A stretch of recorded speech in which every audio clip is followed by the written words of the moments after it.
Jika kalian suka mendengar cerita sebelum tidur, subscribe channel Lakon Manusia, sebuah channel tentang cerita horor, cerita kisah nyata, cerita kriminal, cerpen, urban legend, dan kisah nyata.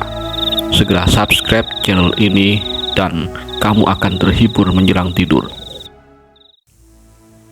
Assalamualaikum warahmatullahi wabarakatuh. Bertemu kembali dengan channel Porkelab TV, channel ilmu leluhur, pengajian dan budaya Nusantara.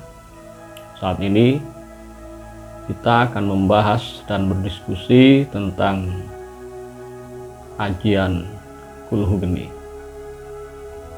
Saya yakin ada banyak di antara para pemirsa ini yang sudah pernah mendengar atau bahkan sudah memiliki ajian Kulhu Geni. Kenapa saya tertarik untuk membahas ajian Kulhu Geni ini? Karena seperti yang panjenengan tahu, keadaan sudah semakin menggawat di Indonesia ini. Bukan hanya di Indonesia, di berbagai negara memang sudah zamannya kezaliman ini semakin lama semakin menggiriskan. Kalau di Indonesia, contohnya semakin marak orang melakukan tindakan-tindakan kejahatan seperti geng motor atau konvoi pesilat yang biasanya akan melukai orang yang sama sekali tidak berdosa, atau para pejabat yang semakin hari semakin miris, semakin dolim kepada rakyat, korupsi semakin merajalela. Atau bahkan di lingkungan kita sekitar sudah banyak orang yang melakukan kedoliman atas nama kebebasan berekspresi. Orang biasanya kalau di zaman dulu itu misalnya orang menggunakan knalpot brong itu ditegur, diingatkan, itu biasanya mereka yang akan meminta maaf. Tapi kalau sekarang ada orang pakai knalpot brong atau orang konvoi, masyarakat mengingatkan malah masyarakatnya yang dikeroyok.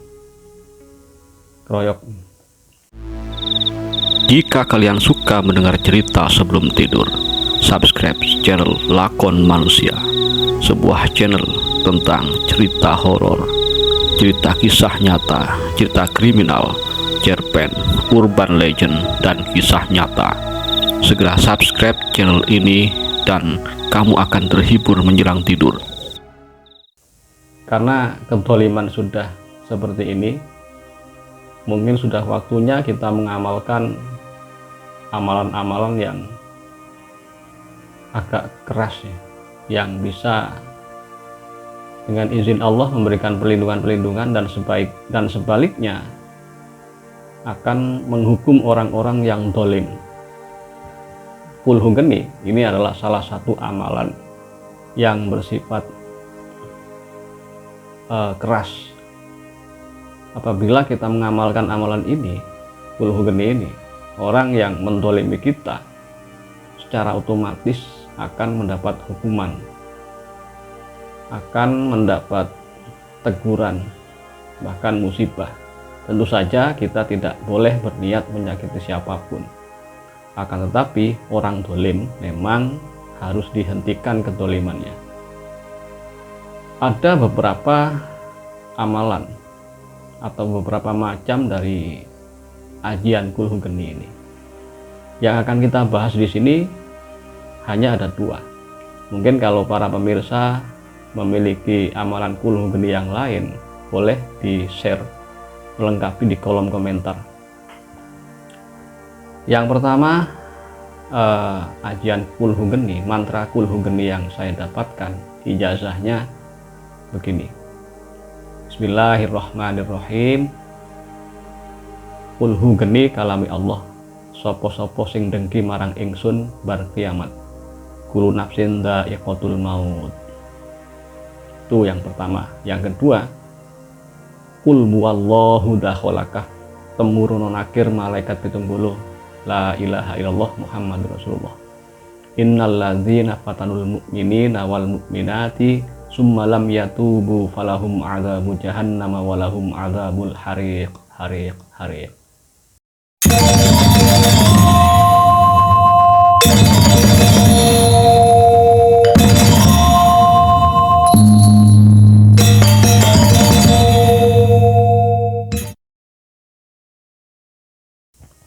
Nah, kulhu geni ini menurut para ahli ilmu spiritual, ahli ilmu hikmah, memiliki khotam yang berhawa panas. Oleh karena itu, sebelum panjenengan mengamalkan amalan ini, sebaiknya diredam dengan memperbanyak membaca sholawat.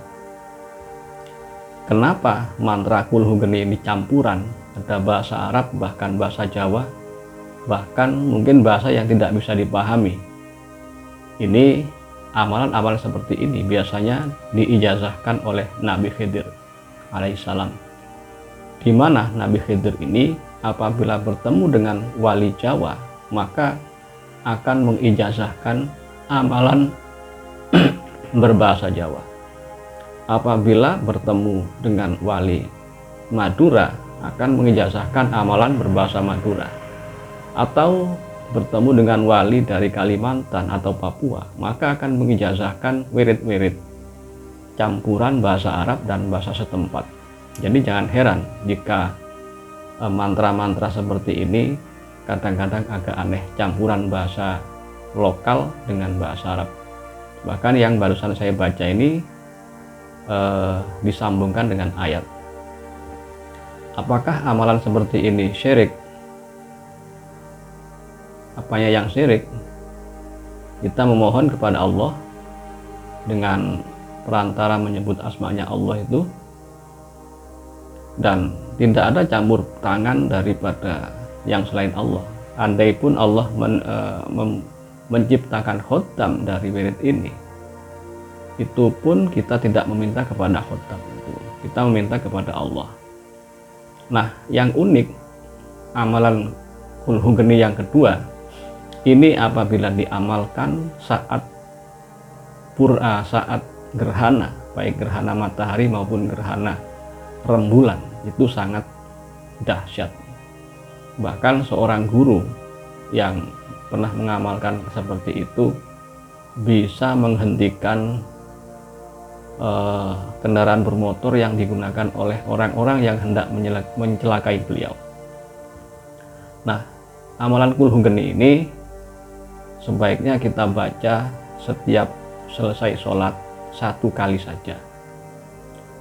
Kita istiqomahkan, dan apabila sudah istiqomah maka khasiatnya akan terlihat. Jadi ketika ada orang yang dolim, otomatis kekuatan dari ajian kulhu geni ini akan bereaksi, dan insya Allah akan menghindarkan kita dari perbuatan dolim orang-orang dolim, khususnya orang dolim yang kedolimannya ini sudah diambang batas. Nah, kita tidak boleh mengarahkan amalan kulhu geni ini kepada seseorang karena efeknya sangat dahsyat. Dan jika kita yang salah kemudian kita menggunakan ilmu ini untuk mencelakai orang lain, tentu saja imbasnya akan kembali kepada kita. Dan konon amalan-amalan yang berhawa panas seperti ini biasanya akan diikuti oleh efek samping berupa emosi yang gampang meledak atau rezeki yang oleh Allah itu sedikit ditunda. Peredamnya kita memperbanyak membaca sholawat Shallallahu ala Muhammad. Jadi sekali lagi saya ulangi mantranya. Yang pertama, kulhu geni kalami Allah, sopo-sopo sing dengki marang ingsun bar kiamat, kullu nafsin dha'iqatul maut. Mantra yang kedua adalah qul huwallahu dakhalakah temurun nakir malaikat 70 la ilaha illallah Muhammadur Rasulullah.